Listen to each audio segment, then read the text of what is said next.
Déjà bravo, félicitations. Et c'est bien hier que t'as passé ton oral, c'est ça hein? Raconte-nous comment tu sais ta note en fait, parce qu'on est le 27 juin. Hein.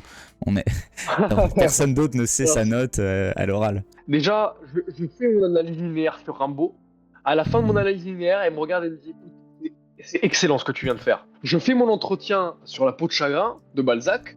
Et en plein entretien, elle m'arrête et me dit écoute, je suis balsacienne, j'ai fait ma thèse de doctorat sur Balzac. J'ai jamais vu en 12 ans de carrière un élève qui parle comme ça, qui a autant de connaissances sur Balzac. Elle m'a dit Ok, écoute, je fais 20 sur 20, rentre chez toi. ok, très bien. Et pareil, à la fin de l'entretien, la grammaire, comment ça s'est déroulé? La grammaire, c'était très très facile. C'est dans le Dormeur du Val, au vers 12, c'est les parfums ne font pas frissonner sa narine, et Ouais. il fallait juste analyser la négation. Oui, oui, pas trop dur. D'ailleurs, presque difficile Non, de vraiment. tenir 2 minutes sur ça en fait. Donc, vous avez pu passer à l'entretien, c'est ça? C'est pas tellement le vin qui m'a choqué parce que je me suis vraiment entraîné à ça. C'est la remarque qu'elle m'a fait. Elle m'a vraiment dit Ouais. que. Alors, ça fait 2 ans qu'elle fait passer l'oral du bac, elle n'a jamais vu ça. Donc, franchement, j'étais très content de ce que j'ai fait. Et comme j'avais très, très, très bien appris Rimbaud pendant les 30 Ouais. minutes de préparation, mais en fait, j'ai fait un brouillon, mais c'est. En fait, j'avais déjà tout dans la tête. Donc, Ah oui. en fait, pour m'entraîner, pour ceux qui sont pas encore passés, pour vous entraîner, si vous voulez vraiment savoir comment réussir, vous prenez vous prenez votre texte, vous ne faites pas l'analyse linéaire et vous passez comme vous improvisez. Je pense que si j'ai eu cette note-là, c'est pas seulement pour ce que j'ai dit, mais comment je l'ai dit. Franchement, l'éloquence, ça joue vraiment. Parce Ouais. que je regardais pas mes notes, je regardais l'examinatrice en face, Ouais. je gesticulais beaucoup avec mes mains, c'est-à-dire que je faisais des signes, etc. Surtout que Le Dormeur du Val, c'est un poème qui est assez visuel. Il décrit vraiment une scène, Rimbaud, donc en l'expliquant, ça change tout. Ça change Ouais, tout. ouais, en fait, le fait de mettre de l'intention dans ton explication et pas juste dans Exactement. l'entretien, pas juste dans la présentation de l'œuvre. Et est-ce que t'as appris par cœur quand même problématique et annonce de plan? Sincèrement, je sais pas pourquoi, mais j'ai une mémoire très... En fait, moi, si j'écris une fois une chose, genre, je la retiens. Donc, Ouais. la problématique, je m'en rappelais. Et les mouvements, pour Le Dormeur du Val, je savais qu'il y avait 4 mouvements. C'est le premier quatrain, c'est un décor trompeur. Le deuxième quatrain, c'est une indignation contre la guerre.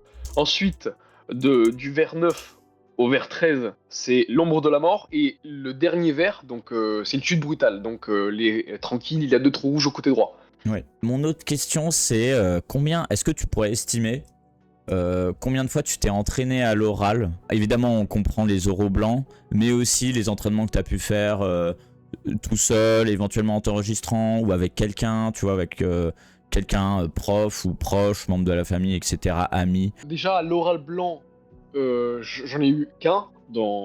Cette année, j'en ai eu qu'un. Ok. C'était en mars, il me semble. Et combien de fois je m'en suis entraîné? Franchement, je vais être sincère. Comme j'avais déjà appris beaucoup de textes pour l'oral blanc, en fait, je m'en souvenais très bien. Genre, je m'en souvenais bien. Donc, il y a que Rimbaud que j'ai fait après l'oral blanc. Donc, j'avais que Rimbaud à apprendre. J'ai commencé à réviser mercredi de la semaine d'avant, une semaine avant, le Ok, vrai oral. ok, juste Ça, une même semaine pas. avant. Ouais, Franchement, ce que j'ai fait, j'ai pas appris du tout les analyses linéaires. Ce que j'ai fait, c'est juste faire les oraux, quoi. Faire les analyses ouais, linéaires. ouais, C'est comme la disserte, tu vois. La disserte, certes, il faut apprendre les citations, mais il faut pas juste apprendre les citations. Il faut juste disserter, et au bout d'un moment, ça rentre. ouais. Est-ce que c'est le texte sur lequel t'étais le plus à l'aise ou est-ce que t'étais à peu près aussi à l'aise sur tous les textes de ta liste? Je vais être sincère, j'avais parlé avec quelqu'un qui est en train de nous écouter là aussi. Ouais, J'avais écrit hier soir, non, pardon, avant-hier soir, je lui avais dit, écoute, je suis sûr que je vais pas sur un mot. Il m'a dit, ok, impossible, tu peux pas prévoir de passer sur un mot. Et écoute, je suis bien passé sur Rimbaud. Alors, j'avais bien préparé tous les textes, ouais, mais j'avais vraiment une préférence pour Rimbaud parce ok, que, je sais pas, j'ai l'impression que quand je l'expliquais, Rimbaud, c'était plus fluide. Plus ouais, fluide. ok. Est-ce que par ailleurs t'es quelqu'un qui lit? Ouais, franchement, Ouais, oui. Mais même d'ailleurs, à la fin de l'entretien, elle a terminé en avance l'entretien. C'est-à-dire qu'on n'a pas fait 20 minutes parce que, bon, elle m'a dit rentre chez toi. En ouais, revanche, quand j'ai commencé à t'étais sortir en de la retard. salle, à ranger mes affaires, elle m'a dit par contre, j'aimerais bien que tu me dises comment t'as fait pour réviser. Ok. Euh, L'oral, comment t'as fait, si c'est toi qui as fait de l'analyse. Je lui ai dit que j'avais regardé des conférences, Hmm. parce qu'il y a, Ah oui, oui, il y très a des bien ça. profs de prépa qui mettent des conférences en ligne, et surtout j'ai dit que j'avais utilisé le site Media Class, justement, comme tu y es là Ouais, à l'instant même. Ouais. J'avais regardé un peu sur Mediaclass parce que c'est assez intéressant, je dois l'avouer. Ouais. Alors même spécialiste de Balzac, elle a pas, elle t'a complimenté sur ton interprétation de la peau de chagrin, c'est ça? Alors, c'est vraiment une coïncidence, mais j'ai cité un monsieur qui s'appelle Gérard Gingembre, et en fait, il s'avère que c'était son prof de prépa à elle. Ah génial. Donc, moi, j'ai vraiment fait quelque chose que j'ai même fait dans la disserte. En fait, j'accompagne le correcteur. C'est-à-dire que ici, nous pouvons voir Mm. ceci. Ou alors, une analyse plus approfondie nous permet de voir ça. Ouais. Donc, dormeur du Val. Dans ma tête, je me dis, l'examinateur ou le correcteur, faut pas qu'il soit lui face à moi. Je m'imagine que moi, je suis à côté de lui, tu vois. C'est Ouais. en mode, lui, il lit, copie, et moi, je suis à côté. Ouais, exact. Il y a un truc aussi que je me suis dit récemment, mais en fait hier soir, je me disais mais comment faire pour que des élèves très très bien préparés, assez bien préparés, qui ont un bon niveau, un niveau qui mérite probablement 20, mais en fait on n'est pas sûr parce qu'il y a toujours des aléas. Comment faire pour assurer et pour faire en sorte qu'ils aient 20 presque à coup sûr, ou en tout cas pour le favoriser. En fait il faut, c'est paradoxal, mais en fait il faut imposer son style. Je pense qu'il faut imposer son style. Exactement. Sa façon de parler, sa personnalité. Alors même, et je dirais même si vous êtes timide, et donc si vous avez tendance à ne pas être très expressif, à pas laisser transparaître beaucoup de personnalité, essayez de le faire un peu, faites l'effort de vous créer un petit rôle, ne serait-ce que le temps de l'épreuve, pendant les 20 minutes de l'oral, un petit rôle de quelqu'un de très motivé, quelqu'un qui a un peu presque de la tchatch en fait. Si jamais vous tombez sur un vieux monsieur avec une cravate, bon en vrai c'est pas très probable, mais si vraiment c'est pas du tout le même style, c'est vrai qu'il faut avoir une forme d'intelligence sociale qui consiste à s'adapter un peu à ce que l'autre raconte de soi-même par ses vêtements, par sa posture.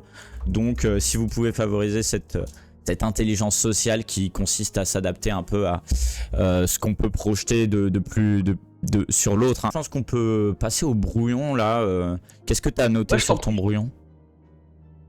Alors, l'introduction, je ne l'ai pas écrite, je l'invente. Voilà, Ouais. donc Ok. j'écris juste la problématique. Donc, moi, en l'occurrence, j'ai fait une accroche sur Sylvain Tesson. Donc, Rimbaud est un barbare, son but, détruire l'ordre classique, et sur les ruines du temple, bâtir du nouveau. Et j'ai dit que c'est justement... les cahiers de Douai témoignent justement de cette envie de Rimbaud de bâtir du nouveau, de détruire la poésie classique, de détruire l'ordre classique et de bâtir du nouveau. Il fustige dans les cahiers de Douai le Second Empire et la guerre, Ouais. notamment à travers ce tableau poétique d'un soldat endormi, qui est le dormeur du Val. Donc j'ai dit, d'ailleurs, ça c'est important, j'ai dit à l'oral, lorsque j'ai fini mon introduction, j'ai dit, je vais procéder à la lecture et ensuite je vais annoncer la problématique et les mouvements. C'est-à-dire que vraiment je l'ai accompagné. Ouais, c'est bien ça. Donc là, j'ai fini la lecture. Bon, le dormeur du Val, je le connais par cœur, donc ça aussi, je ne se rendent pas compte. Mais du coup, je lui ai fait le dormeur du Val en la regardant, pas en lisant. Ouais. Donc là, direct, la prof comprend que l'élève, il est pas là pour rigoler, parce que si tu récites le poème par cœur, t'es là pour gagné. tout, quoi, tu vois. Non mais c'est gagné, c'est clair, c'est clair. Vous savez, quand vous faites votre intro, il y a beaucoup de variantes sur la méthode employée qui sont acceptées. Donc c'est vrai que vous pouvez expliquer à votre examinateur à quel moment vous allez lire, à quel moment vous allez poser votre question de problématique, parce que il y en a qui procèdent très différemment. Pour la suite de ton brouillon, à quoi il ressemblait, donc pour l'instant en fait tu avais noté que ta problématique. Est-ce que tu as noté des mouvements sur ton brouillon? Oui, je les avais écrits parce que j'avais 30 minutes de préparation, donc je les écris, mais je connaissais déjà par cœur pour le dormeur du Val, donc j'ai besoin de le faire, quoi. Mais je l'ai fait quand même. C'est bien quand même pour ne rien oublier. Pour ne rien oublier, le brouillon c'est quand même pas mal. Bien. Ouais. Ouais, c'est bien. Ça, c'est, ouais. Et donc ça, c'était...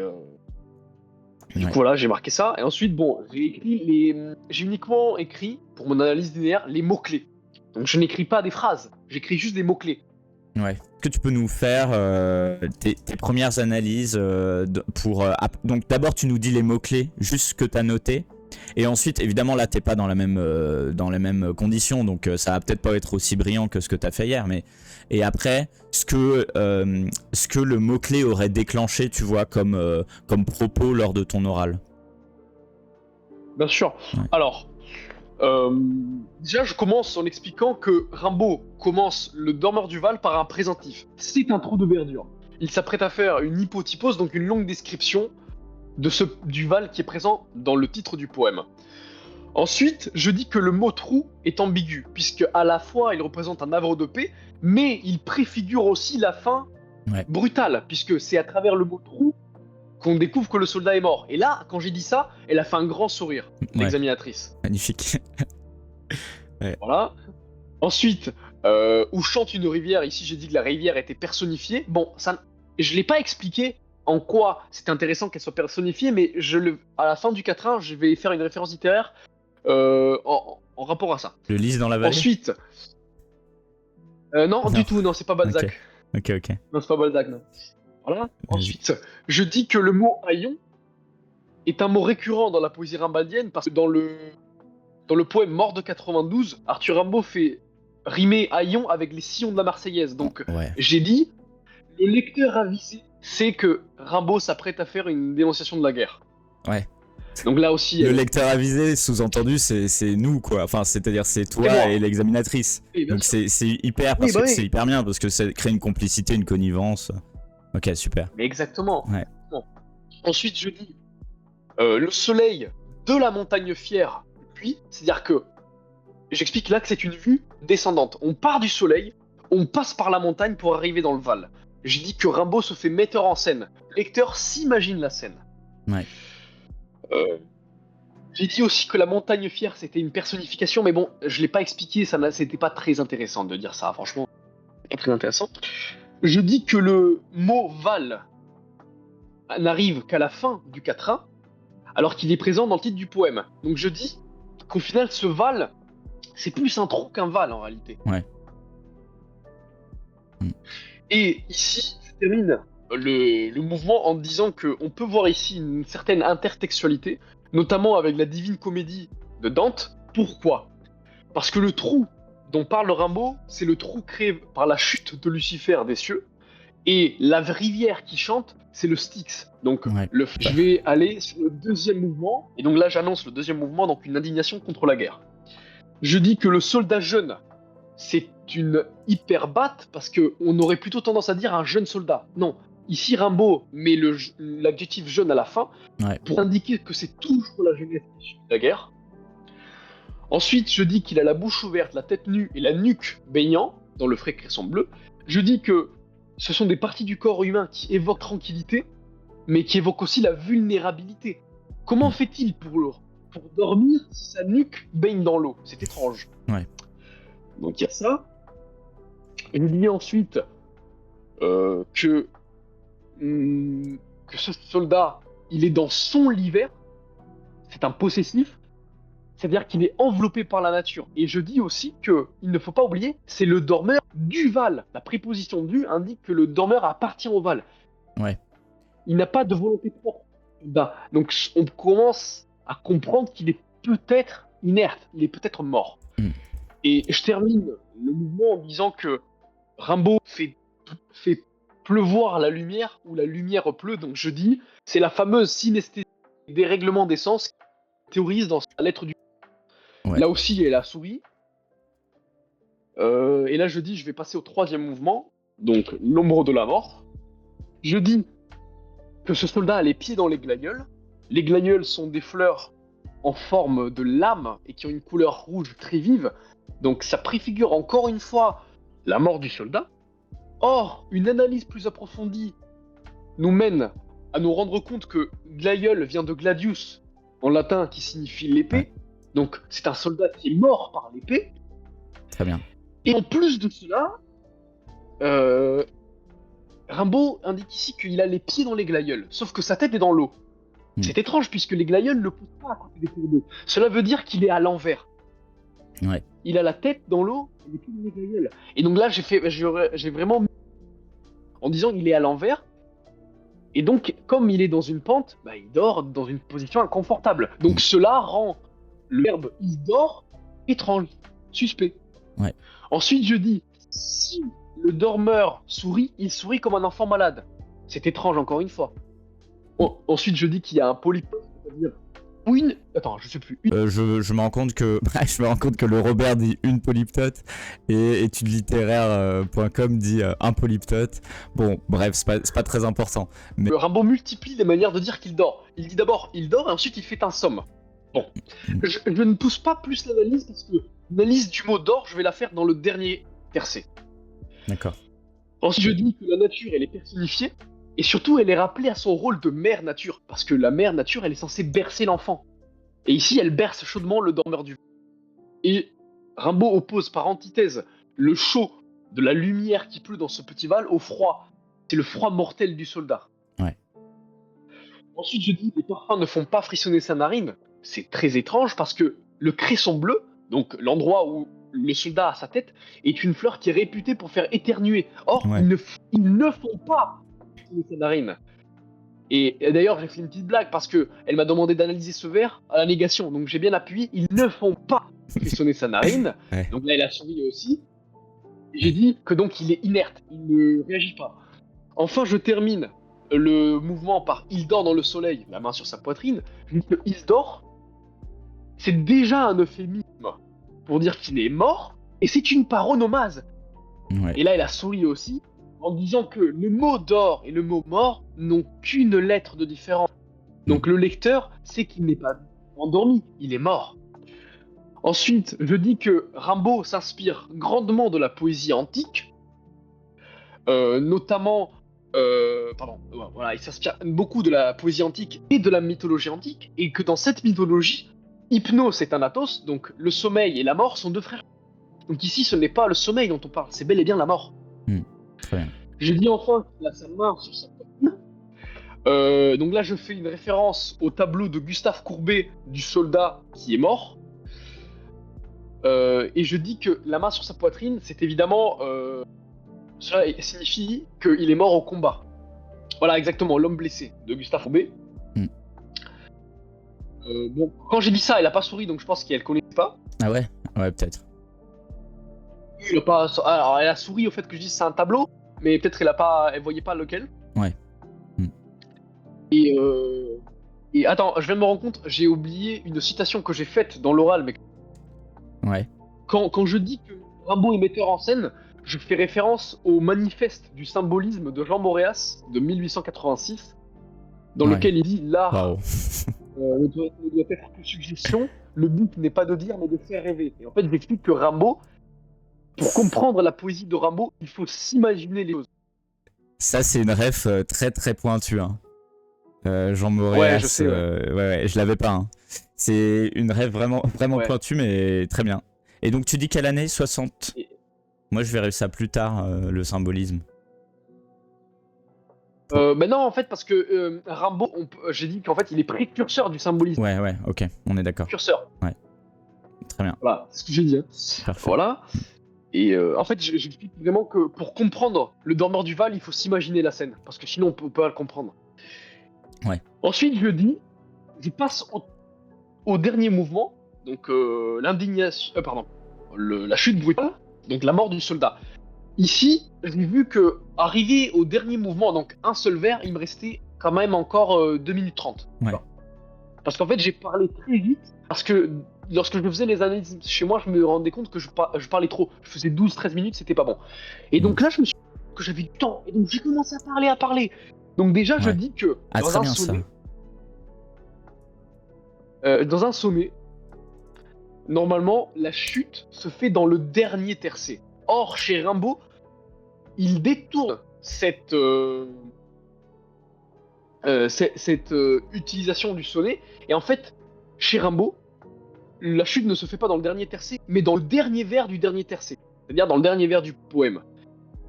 Mm. Et je dis, par exemple, dans Vénus Anadyomène, ou encore dans Ma Bohème. En fait, Ouais. c'est toujours le dernier vers qui une chute, quoi. Et ici, c'est la même chose. Tranquille, il y a 2 trous rouges au côté droit. Déjà, je dis que le mot tranquille, il est suspect, puisque au vu de toutes les choses que l'on a déjà évoquées, eh bien, cela rend la tranquillité suspecte. Et surtout, ce mot-là, tranquille, il mange 2 syllabes sur l'alexandrin. C'est-à-dire que la chute ne se fait même pas sur 12 syllabes, mais seulement sur 10 syllabes. Ouais. Et là, je dis, il a 2 trous rouges. Je dis tout d'abord que c'est un euphémisme pour dire qu'il a 2 trous de balles de fusil au côté droit. Je dis que si c'est au côté droit, ce n'est pas anodin. En effet, c'est une défense politique. En effet, le Christ qui est mort sur la croix, eh bien, il y a un officier romain qui lui transperce la côte droite, précisément. Donc ici, Rimbaud fait de ce soldat un nouveau Christ. Et je dis que Rimbaud détourne souvent l'image christique pour l'attribuer à quelqu'un d'autre. Et bien là, il l'attribue au soldat. Et en fait, là, je pense que je suis allé un peu plus loin que je l'aurais dû aller. Non, que ce que j'aurais dû faire, pardon. Ah ouais. Mais elle a aimé. En fait, je dis, si ce soldat est un Christ qui est mort, eh bien, étant donné que le poème est daté d'octobre 1870, donc 1 mois après la défaite de Sedan et 1 mois après la proclamation de la Troisième République, si ce soldat est mort, c'est uniquement pour être ressuscité sous forme de Troisième République, c'est-à-dire l'arrivée de la liberté en France. Ouais, Voilà. t'es allé loin. Mais alors ça, c'est pas une analyse vraiment que t'avais prévue. Disons que c'est plus dans une analyse si besoin, si t'as le temps, quoi. On est d'accord? Bah, je t'avoue que j'avais relevé le fait que Ouais. le poème était d'octobre 70, mais Ouais. j'avais pas relevé celui de la Troisième République. D'accord. Je me suis dit, bah c'est logique. Donc, Si ouais. le soldat est un Christ, bon, il ressuscite, c'est un Christ. Donc ça Il t'est ressuscite venu. une Troisième République. Donc ça t'est venu hier en fait cette idée-là. Ouais, pendant Ouais. que je faisais des trucs, ouais, pendant que je faisais des trucs. Ok, super. Bon, alors moi je remarque, bon déjà t'as dit là énormément de choses hyper importantes dans ton analyse. J'ai noté vite fait la gestion du temps, la capacité à s'adapter pour compenser son avance ou son retard. Là en l'occurrence t'avais un peu d'avance et donc disons, Non, j'avoue, t'as fait durer. j'ai eu peur à un moment parce que j'avais beaucoup d'avance. Ok. À un moment, j'ai eu peur un peu, mais comme je parle beaucoup, j'ai réussi à amadouer un peu Ouais. le tort, quoi. T'as su faire durer un peu la fin et t'adapter. Bon, ça c'est vraiment une des Ah ouais, qualités absolument. nécessaires. Réussir à faire durer. On est le maître du temps quand on parle. Et si on doit parler 5 minutes d'un vers, il faut réussir à le faire, quoi. Et en plus, toi, bon, il se trouve Exactement. que t'as les connaissances et la vivacité d'esprit. Je pense aussi que t'as la détente nécessaire pour avoir la lucidité de penser à des trucs auxquels en situation de stress on pense pas en fait. Bref, le stress te motive ou alors t'as pas beaucoup de stress et il te paralyse pas et donc tu réussis à réfléchir tout en parlant, réfléchir en direct. C'est pour ça que t'as pas à tant te préparer que ça entre guillemets. Donc tu es dans cette disposition d'esprit, disposition mentale qui fait que tu réussis à t'adapter. Et il y a aussi quelque chose que tu as dit tout à l'heure qui n'est pas anodin du tout. Tu as dit la montagne fière, ok, il y a une personnification, je le sais, mais j'ai décidé de pas en parler parce que c'est pas intéressant. Et ça, en fait, lorsque vous faites vos explications linéaires, vous êtes obligé, que ce soit en vous préparant ou en direct, pendant les 10 minutes d'expli linéaire, vous êtes obligé en fait de faire ce genre de sacrifice.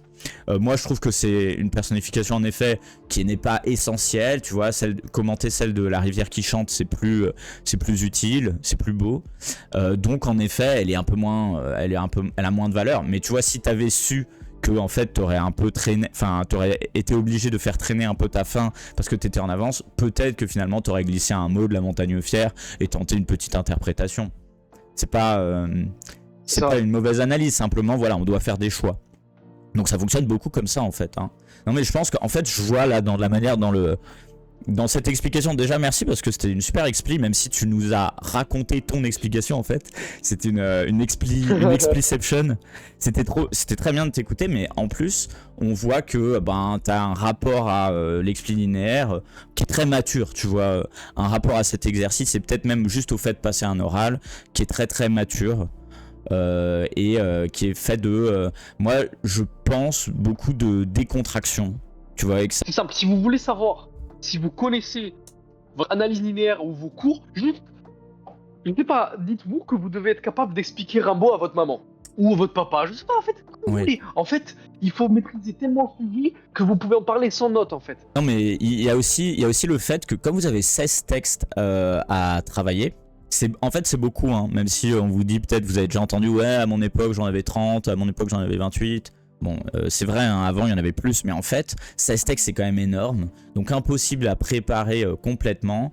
Donc en fait, ce qu'il faut, disons que l'entraînement qu'il faut faire et les compétences qu'il faut acquérir en priorité dans les jours, dans les semaines, je le dis aussi pour mes élèves de l'année prochaine, dans les mois avant l'explication linéaire, en fait ce sont des compétences d'entretien à l'oral. D'expression à l'oral. Et tout à l'heure, j'ai pas répondu à une question de Clara qui rebondissait sur, je sais pas si Clara est toujours là, mais elle nous disait comment on fait pour créer un rôle, pour se créer son rôle.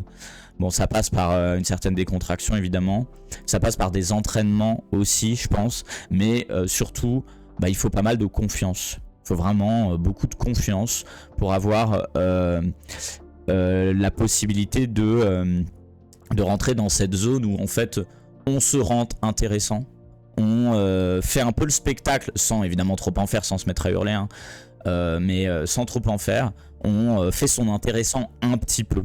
Évidemment c'est toujours une question de dosage, hein, et il faut pas non plus pousser le curseur trop haut, hein, et ne pas devenir insupportable en faisant des tonnes, hein.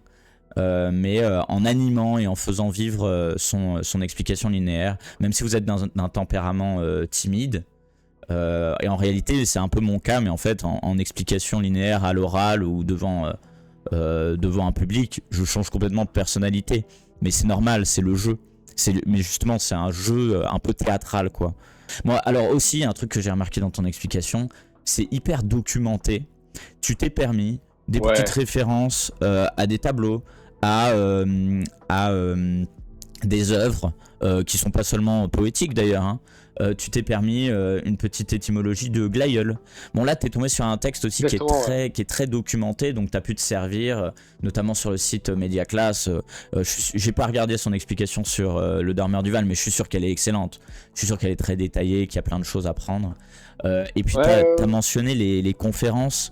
Alors si vous avez la patience, et puis si vous pouvez vous mettre de temps en temps, là je le dis surtout pour mes élèves de l'année prochaine, mais pourquoi pas la philo, vous qui allez passer en terminale, mais mettez-vous dans les oreilles de temps en temps une conférence genre universitaire. Vraiment, quelque chose où vous savez que celui qui parle est pointu et pertinent. Et vous pouvez prendre des notes ou pas d'ailleurs, hein, ou pas, sur cette conférence, sur un sujet que vous avez à travailler, qui est au programme. En général, il y a tellement de bonnes choses. Moi, c'est comme ça que j'ai préparé l'agrégation. Pas seulement, évidemment, hein. J'avais aussi des très très bons profs par ailleurs à la Sorbonne et tout, et j'ai aussi charbonné beaucoup, mais en fait, je m'écoutais à chaque fois que je pouvais et que j'en avais envie aussi, hein, je me forçais pas non plus, je m'écoutais des conférences très basées, très documentées, très pointues sur les sujets qui étaient au programme, sur les œuvres qui étaient au programme. Enfin, en philo, vous pouvez faire exactement pareil l'année prochaine, hein. C'est une très bonne manière de faire les choses. C'est quand même une explication qui tourne particulièrement bien, enfin un oral de manière générale qui tourne particulièrement bien, et il y en a certains d'entre vous qui, avec autant de talent que toi, il y en a certains parmi les membres qui sont là, qui vont peut-être pas avoir cette chance, et donc faire face à des difficultés un peu supplémentaires, hein. Donc voilà, un examinateur grognon, un texte que vous aimez pas trop, tout ça, ça peut arriver, donc il faut s'y préparer et faire contre mauvaise fortune bon cœur. Donc réussir à garder cette intelligence sociale, cette énergie, ce sourire qui ne peut que vous bénéficier.